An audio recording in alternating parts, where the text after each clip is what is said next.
आज का जो टॉपिक हमने डिस्कस करना शुरू किया वो हमारे पास है types of sets. Types of sets में हमारे पास पहला सेट हमने उठाया एम्प्टी सेट। कल की क्लास में हम डिस्कस कर चुके थे डिस्क्रिप्शन और डेफिनेशन। अभी मैंने क्या शुरू किया आपके आगे, types of sets. Types of sets में सबसे पहला मैंने आपको क्या शुरू किया, एम्प्टी सेट या नल सेट या वॉइड सेट।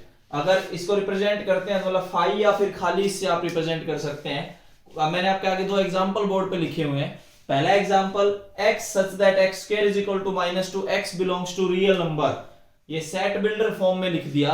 अगर कोई भी ऐसा रियल नंबर देखो जिसका स्क्वायर -2 आता हो, ऐसा तो पॉसिबल ही नहीं है कि किसी का भी स्क्वायर नेगेटिव आ जाए, तो मैंने इसको 5 लिख दिया। रोस्टर फॉर्म में लिखना चाहो तो आप ऐसे लिख सकते हैं। ये आपके पास पहला एग्जांपल अभी हमने डिस्कस किया। ऐसे ही मैंने दूसरा एग्जांपल लिया कि x 5 और 6 के बीच का कोई नेचुरल नंबर लो, ठीक है। 5 और 6 के बीच कोई नेचुरल नंबर नहीं आता, तो ये सेट बिल्डर फॉर्म है। और ये क्या है, रोस्टर फॉर्म। ये एक पहली टाइप है जो मैंने आपके आगे डिस्कस की, एम्प्टी सेट। आज हमारा टॉपिक टाइप्स ऑफ सेट्स पे है। अगला जो देखते हैं सेकंड टाइप।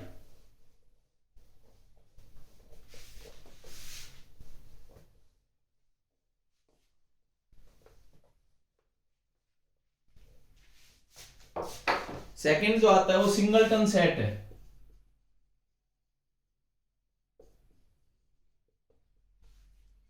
सेकंड हमारे पास सिंगलटन सेट रहेगा। सिंगलटन सेट में set contains only one element.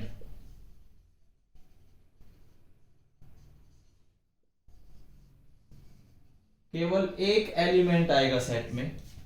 Set contains only one element is known as singleton element. For example, जैसे मैंने कोई भी ऐसा लिख दिया 5, ये देखिए इसमें एक ही एलिमेंट है। इस सेट को सिंगलटन सेट बोलते हैं। जो पहले वाला हमने डिस्कस किया वो आपका था एम्प्टी सेट। अब जो डिस्कस कर रहे हैं ये आपका है सिंगलटन सेट। सिंगलटन सेट में एक एलिमेंट रहेगा, एम्प्टी सेट में एक भी एलिमेंट नहीं होता। इसका देखो एक और एग्जांपल, वैसे मैं रोस्टर फॉर्म में लिख के दिखाऊं। कोई भी सेट हमने लिया A, x सच दैट, इस पे मैं कंडीशन लगाता हूं कि x belongs to natural number और x square is equal to 9, ये कंडीशन है। ये आपके पास सेट बिल्डर फॉर्म है। अगर इसको मैं रोस्टर फॉर्म में लिखना चाहूं तो इसका एक एलिमेंट है 3 वो नेचुरल नंबर है जिसका स्क्वायर करने पे क्या आएगा, 9। 3 के अलावा कोई नेचुरल नंबर ऐसा नहीं है जिसका स्क्वायर करने पे क्या आ जाए, आपके पास 9 आ जाए। तो दो, पहले तो ये दो ही समझो कि क्या एम्प्टी सेट है और क्या सिंगलटन सेट है। देखो एक छोटा सा आपको इंपॉर्टेंट करके आप मार्क करना इस चीज को कि हम अगर कुछ ऐसा लिख दें तो ये कौन सा सेट है, एम्प्टी सेट। लेकिन अगर हमने कुछ ऐसा लिख दिया, दिस इज सिंगलटन सेट, ये आपके पास सिंगलटन सेट है। ये जो नजर आ रहा है ये आपके पास सिंगलटन सेट है, ठीक है। ये जो ऊपर नजर आ रहा है ये आपके पास एम्प्टी सेट है। क्यों, यहां पे जो है वो फाई क्या है, एलिमेंट है, एलिमेंट ऑफ सेट ए। तो पहले इन दोनों में फर्क समझना।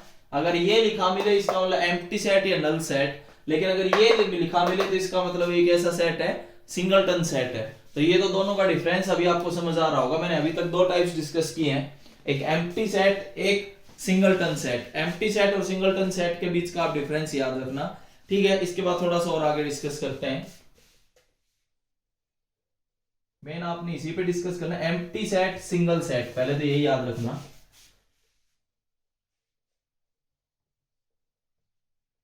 देखिए इसके बाद आता है एक फाइनाइट सेट। एक हमने एम्प्टी और सिंगलटन किया, अब हम क्या करते हैं, फाइनाइट सेट करते हैं।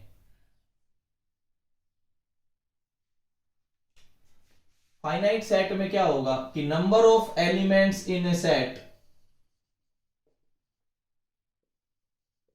फाइनाइट, फाइनाइट का मतलब काउंटेबल, कि हम काउंट कर पाए जिन्हें, वो फाइनाइट सेट कहलाएंगे। फॉर एग्जांपल, जैसे मैं कोई सेट बिल्डर फॉर्म में लिखना चाहूं कि 1 से लेके और मैं 5 तक लिखूंगा और x belongs to natural number, जिसमें 1 और 5 दोनों इंक्लूड रहेंगे।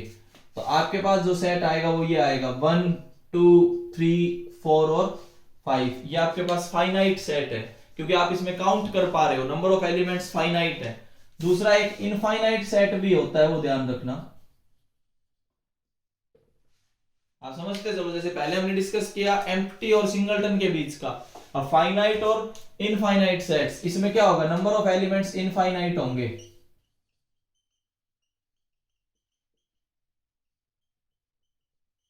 आपको नंबर ऑफ एलिमेंट्स इनफाइनाइट नजर आ रहे होंगे, ठीक है। जैसे कि मैंने लिख दिया x such that x is a natural number, इतना करके छोड़ दिया। अब ये काउंटेबल कोई है, पता नहीं कितने ही नेचुरल नंबर होते हैं, सभी आ गए इसमें तो 1 2 3 4 डॉट डॉट डॉट। अब पता नहीं कहां तक चलना है, सारे नेचुरल नंबर्स अगर ये लिखवाता है तो इस तरीके के सेट्स आपके इनफाइनाइट सेट्स होते हैं, इस तरीके के सेट आपके फाइनाइट सेट होते हैं। अभी तक मैंने 4 चीजें डिस्कस की, एम्प्टी, सिंगलटन एक चीज, दूसरा फाइनाइट और इनफाइनाइट। टोटल आपके पास 4 टाइप्स आ चुके हैं। देखिए इसके बाद हम बात करेंगे एक कार्डिनल नंबर की बात करेंगे। अब सबसे पहले कि सेट का कार्डिनल नंबर क्या होता है।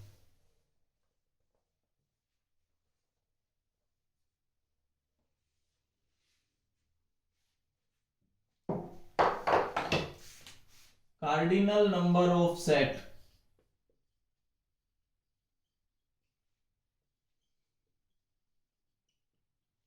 कि सेट का कार्डिनल नंबर क्या होता है। देखिए रिप्रेजेंट कैसे होगा वो सुनो। ए कोई फाइनाइट सेट है, हमें फाइनाइट सेट लेना है, तो ऐसा लिखने का मतलब ये है कि कार्डिनल नंबर ऑफ ए का कार्डिनल नंबर, और इसका मीनिंग क्या होता है, ऐसा लिखना मतलब the number of elements in set ए, कि सेट ए में कितने नंबर ऑफ एलिमेंट्स होंगे वो उसका कार्डिनल नंबर कहलाएगा। फॉर एग्जांपल जैसे ए आपने लिखा, ए ई आई ओ यू, वॉवल्स आपने लिख दी, ठीक है। अब आपने 5 वॉवल्स लिखे, 1 2 3 4 5, इसका मतलब इसका कार्डिनल नंबर 5 रहेगा, इसमें 5 एलिमेंट्स हैं। ये आपका कहलाता है cardinal number of A set. कोई भी आप फाइनाइट सेट लेते हो उसका कार्डिनल नंबर आप लिख सकते हो कि उसमें कितने नंबर ऑफ एलिमेंट्स आपने लिखे हैं, वो सारा उसका कार्डिनल नंबर कहलाएगा। अगर आपको कार्डिनल नंबर समझ आया तो अब हम 2 चीजों पे और चलते हैं।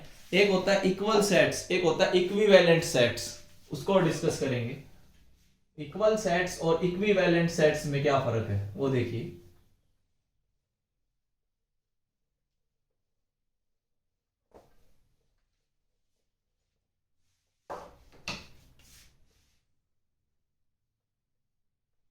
लास्ट जो आपके पास डिस्कशन है इसमें वो ये रहेगा। सबसे पहले हम बात करते हैं इक्विवेलेंट सेट्स की।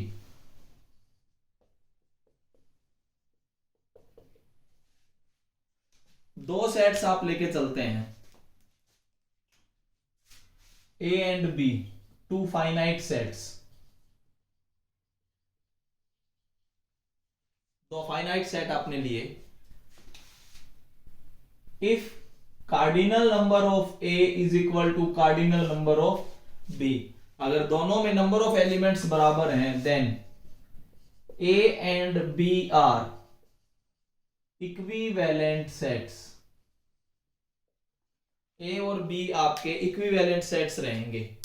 अगर दोनों का कार्डिनल नंबर सेम है तो ए और बी आपके पास इक्विवेलेंट सेट्स रहेंगे। फॉर एग्जांपल आप ए कोई सेट लेके चलते हैं 1 2 3 4 5, और बी कोई सेट लेके चलते हैं ए ई आई ओ यू।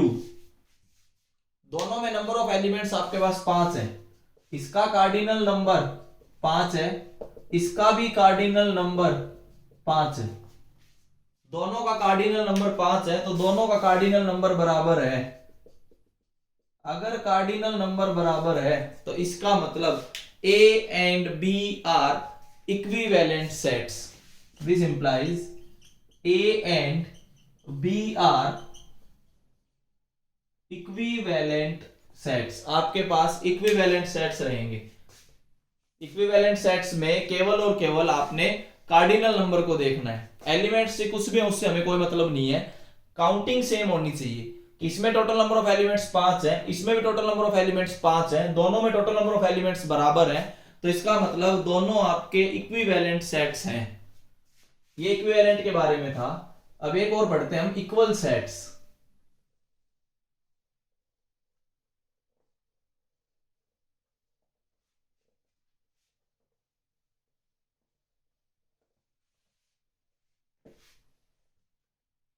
इक्वल सेट्स के बारे में अगर हम पढ़ें,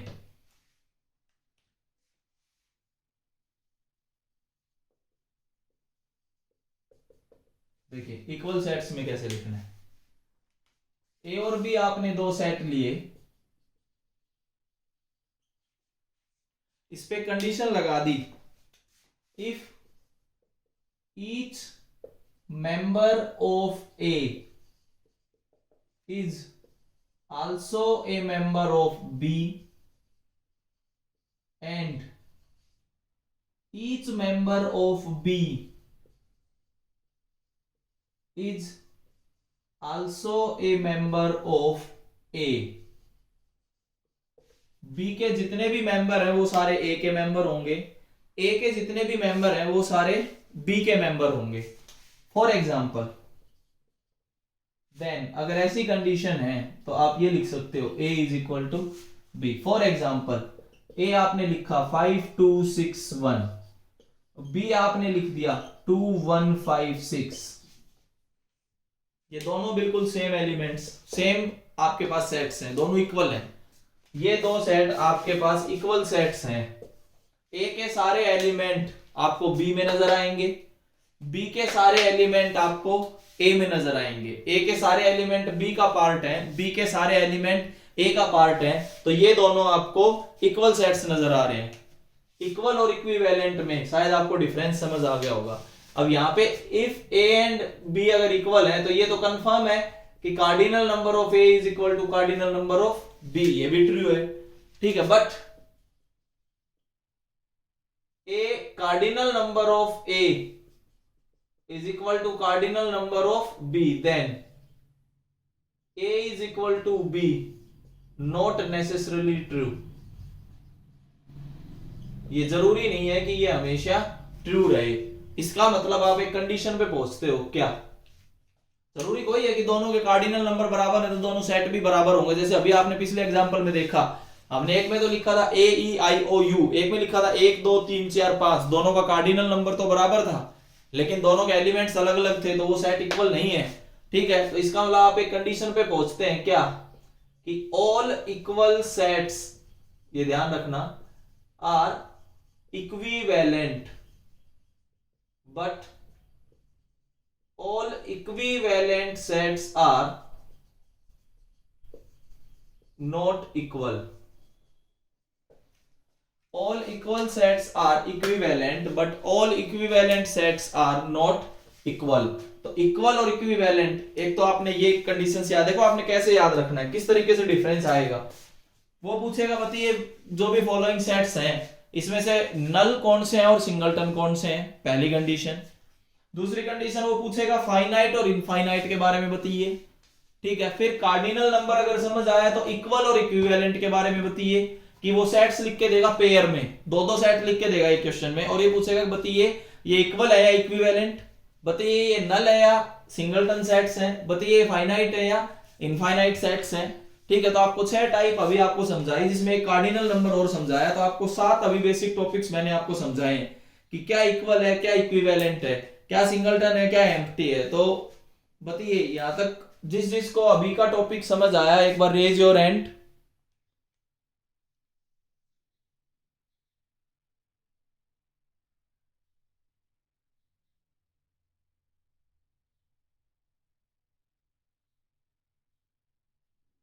ओके गुड, ठीक है। लगभग बच्चों को समझ आ रहा है आज का टॉपिक जो मैं समझाने की कोशिश कर रहा हूँ, ठीक है। थोड़ा और आगे बढ़ते हैं, अभी इनके कुछ क्वेश्चंस डिस्कस करते हैं। अभी तक तो मैंने टाइप्स ऑफ सेट्स में केवल आपको बेसिक समझाया है।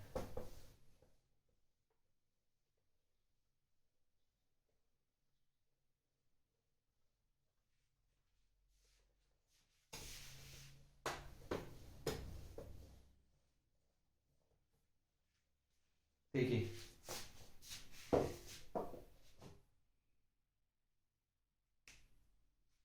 पहला question, which of following pairs of sets are equal.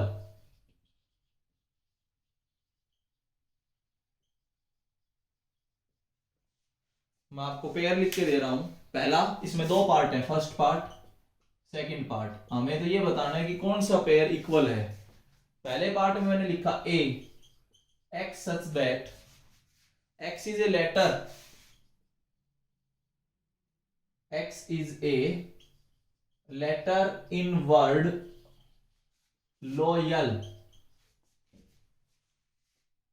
और इसी के साथ जो दूसरा सेट दिया गया B, x such that x is a letter in word alloy. Loyal और अलॉय, ये आपके पास पहला पेयर है। दूसरा पेयर, दो क्वेश्चन इसमें। सेकंड पेयर जो है वो ये है, A is equal to x such that x belongs to Z, Z मतलब इंटीजर, एंड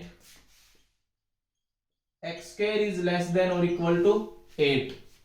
इसी के साथ जो बी सेट बोला गया वो बी सेट ये, b is equal to x such that, b पे जो कंडीशन है वो ये है कि x belongs to real number and x square minus 4x plus 3 is equal to 0। X square minus 4x plus 3 is equal to 0। ये हमें बताना कि पहले वाला इक्वल है या दूसरे वाला इक्वल है। ये चीज हमें क्लियर करके चलनी थी कि पहला सेट इक्वल है या दूसरा सेट इक्वल है। आंसर देखिए, आप सोच सकते हैं। पहले को अगर हम देखें, फर्स्ट पार्ट की मैं बात करता हूं, ए के बारे में बात करें तो L O Y A L, ये हमने लिखा L O Y A L. एक बात का स्पेशल ध्यान रखना, अभी इधर ध्यान देंगे सभी बच्चे एक बार, कि इस सेट को मैं ये भी लिख सकता हूं एल ओ वाई ए। मेरी बात को समझ पा रहे हैं? Sequence and repetition doesn't matter in sets. ठीक है, मैं ये आपको लिख के दे रहा हूं, ये चीज याद रखना हमेशा कि सीक्वेंस एंड रिपीटिशन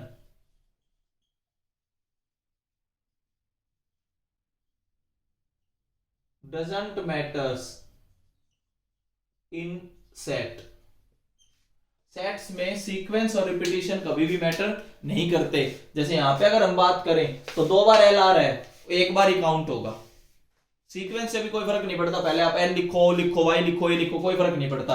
अगर आप यहां से और यहां से अगर कार्डिनल नंबर लिखना चाहते हैं ना, तो कार्डिनल नंबर 4 आएगा, ये ध्यान देना। कार्डिनल नंबर 4 ही रहेगा, कार्डिनल नंबर 5 नहीं होगा। Is not equal to 5, here cardinal number is 4, क्योंकि sequence and repetition doesn't matters in case of set. ये इंपॉर्टेंट लाइन आप याद रखना। जब आप रोस्टर फॉर्म में लिखने लगते हैं तो सीक्वेंस क्या है क्या नहीं है, रिपीटिशन आप करो या मत करो, लेकिन वो एक बार ही काउंट होगा। तो यहाँ पे कार्डिनल नंबर 4 है, ना कि कार्डिनल नंबर 5 है। तो इस चीज को थोड़ा सा ध्यान देना, जो मैं अभी बोर्ड पे लिख के गया हूं। ठीक है, ऐसे ही अगर मैं इसी के बी सेट की बात करूं, बी में alloy A L L O Y, A L O Y, एक बार ही लिखा जाएगा। यहां पे भी कार्डिनल नंबर आपके पास 4 है, 5 नहीं है, ये ध्यान रखना। इज नॉट इक्वल टू 5, क्योंकि ये जो 2 बार रिपीट हो रहे हैं, ठीक है, ये रिपीटिशन जो है ये एक ही बार काउंट होगा, 2 बार काउंट नहीं होगा। ये क्लियर रहना चाहिए आपके दिमाग में। ऐसे यहां पे था ये, और ये जो नंबर 2 बार आपको लेटर्स नजर आ रहे थे, रिपीटिशन लिखो मत लिखो, लेकिन काउंट एक बार ही होता है, ध्यान रखना। तो यहाँ पे भी नंबर ऑफ एलिमेंट्स 4 है, यहाँ पे भी नंबर ऑफ एलिमेंट्स 4 है।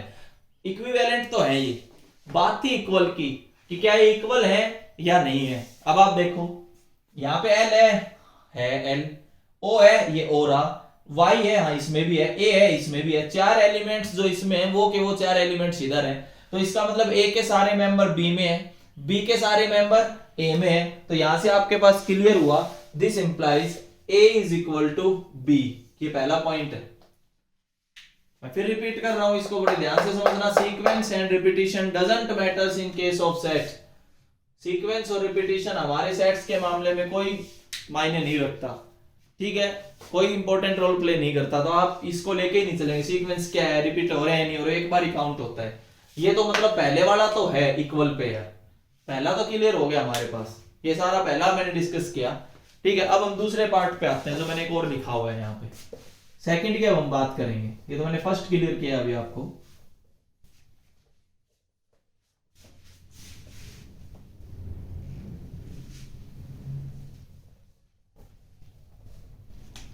देखिए अब हम सेकंड क्वेश्चन की बात करते हैं जिसका सेकंड पार्ट है। सेकंड पार्ट में अगर हम बात करें,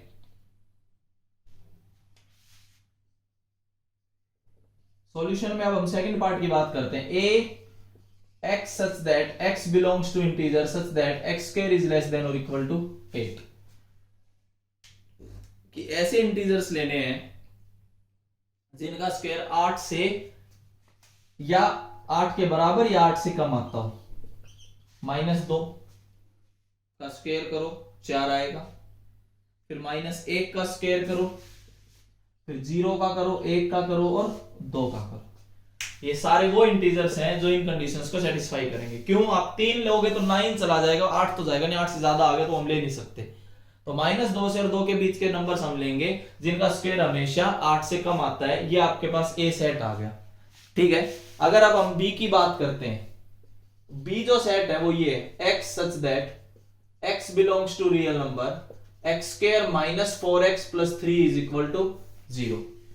इसके लिए अब हम क्या करेंगे, इस कंडीशन को सोल्व करेंगे, वही तो एलिमेंट्स आएंगे जो इसको सेटिस्फाई करते होंगे, x square -4x + 3 is equal to 0।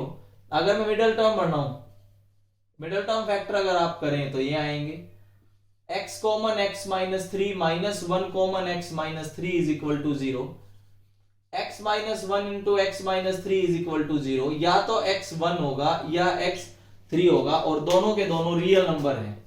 तो यहां से जो b सेट आया, b सेट में केवल 2 एलिमेंट्स आए, 1 और 3। यहां पे आपको देखो 2 2 4 और 1 5 एलिमेंट नजर आ रहे थे, और यहां पे आपको केवल 2 एलिमेंट नजर आ रहे हैं, तो it is clear that a is not equal to b, क्योंकि दोनों के नंबर ऑफ एलिमेंट्स बराबर होने चाहिए और एलिमेंट्स भी सेम होने चाहिए। तो इक्वल कौन से हैं कौन से नहीं है, ये मैंने इस क्वेश्चन में डिस्कस करने के लिए मतलब आपको समझाने की कोशिश की है, ठीक है। एक दो क्वेश्चन हम और डिस्कस करते हैं।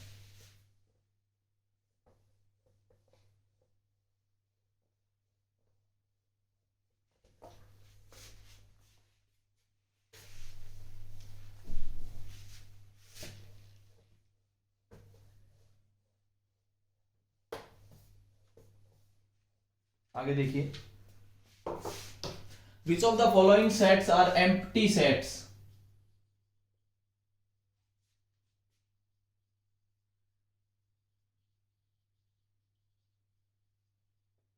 ये बताना था पहला part, a is equal to x such that x square -3 is equal to 0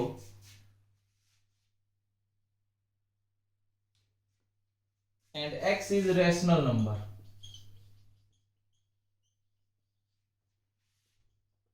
second, x b जो है x such that x is even prime number।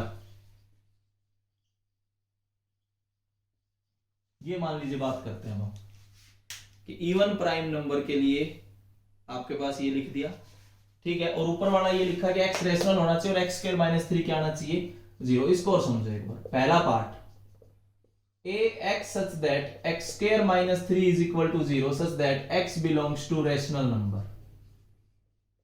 ये हमारे पास कंडीशन है। इसका जब मैं सॉल्यूशन लिखने लगूंगा तो मेन तो हमें इसके बारे में बात करनी है। इसको अगर मैं लेके चलूं तो ये आया x स्क्वायर क्या आया 3, x क्या आया ± √3 which belongs to irrational number.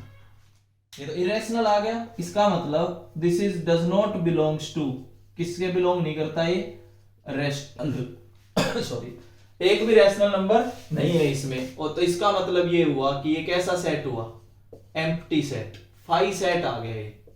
उसने कहा था कि रैशनल नंबर होना चाहिए, यहाँ पे तो दो नंबर आए और दोनों दोनों क्या आ गए, इरेशनल नंबर। तो लेकिन ये कहता है कि रैशनल होने चाहिए, तो इसका मतलब कैसा सेट आया, एम्प्टी सेट। एक सेकंड को और डिस्कस करते हैं, B x such that x is even prime number. हमें इवन प्राइम नंबर पता है, एक होता है दो, दो जो है वो प्राइम भी है और क्या है, इवन नंबर भी है। तो अगर इसमें कोई भी एलिमेंट आ गया, इसका मतलब this is not empty set. ये एम्प्टी तो है नहीं, बट हमने आपको एक और कंडीशन पढ़ाई थी, ये कैसा सेट है आपके पास, सिंगलटन सेट। ये आपके पास एक सिंगलटन सेट है। एम्प्टी सेट और सिंगलटन सेट को मैंने समझाने की कोशिश की है, ठीक है, कि ये कैसा सेट है, सिंगलटन सेट है, ठीक है। एक एक एग्जांपल मैंने टाइप समझाए तब भी दिए, ठीक है। इससे आगे का हम नेक्स्ट वीडियो में देखेंगे।